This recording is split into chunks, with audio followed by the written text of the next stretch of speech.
Welcome back to our program on this Sunday morning. Baseball season is well underway in this country, and Bishop John C. Wester probably won't be watching many games, but that doesn't mean he won't be checking a score or two. I visited with Utah's top Catholic, who, like many of us, learned a lot of his lessons in life at the ballpark.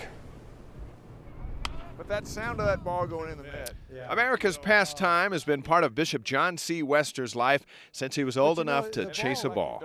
And as a fifth-generation San Franciscan, he knows there's just one team going to heaven, his beloved Giants. As you went to the ballpark and watched Willie Mays play for your team, what was that like? I didn't realize the greatness I was witnessing. We'd see him make plays that, you had to be from another planet to make. No human being could make that play, and he'd make it. As with most of us who played Little League, a Willie Mays career wasn't in the cards for young John Wester, but his memories in left field have never dimmed. I was always a nervous player. I don't know why, but I would just pray. Maybe that was the beginning of my vocation to the priesthood. I would pray the ball wouldn't come to me. I said, please, Lord, let it go to the right fielder. I love the uniform. I remember getting my mitt and putting the olive oil in the mitt and then putting the ball in it and stringing it up and putting it under my pillow and getting it all ready. It was the whole culture of baseball, that I just enjoyed. You remember the curveball? I was never a pitcher, but I know one of the pitchers is supposed to put your fingers on the seams or something like that. And I threw more of a tennis ball and stick ball than I did a hard ball. What did you learn about that childhood game that has helped you be the Bishop of Salt Lake City? Well, there are real connections, I think, between sports and life and between religion and sports, I think, too. Sports taught me that it really is a team effort, that we make each other look good.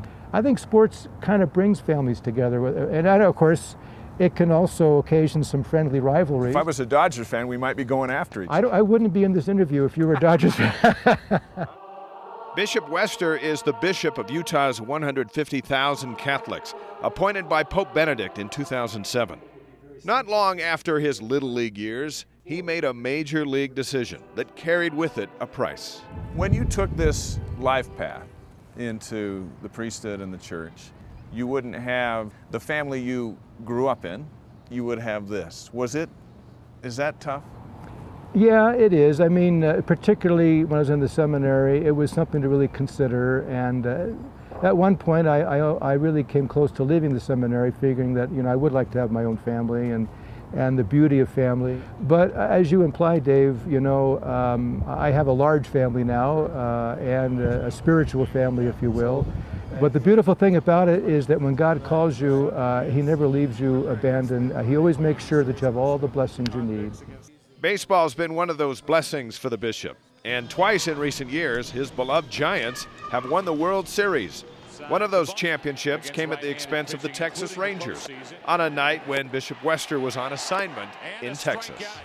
The whole night I'm just kind of dying to get the score, so I kept excusing myself to go to the men's room, and I would slip off into the bar to watch the television, and the waiters were watching it with me, and so then I had to get back to the table. The mariachis were coming to our table. They wanted me to hear that, so I come back to the table, I sit down, and waiters come running back into the room, and they say, Obispo, Obispo, Los Gigantes, Los Gigantes. And I'm going, great, 3-0, we're ahead. I look around, I forgot I was in Texas.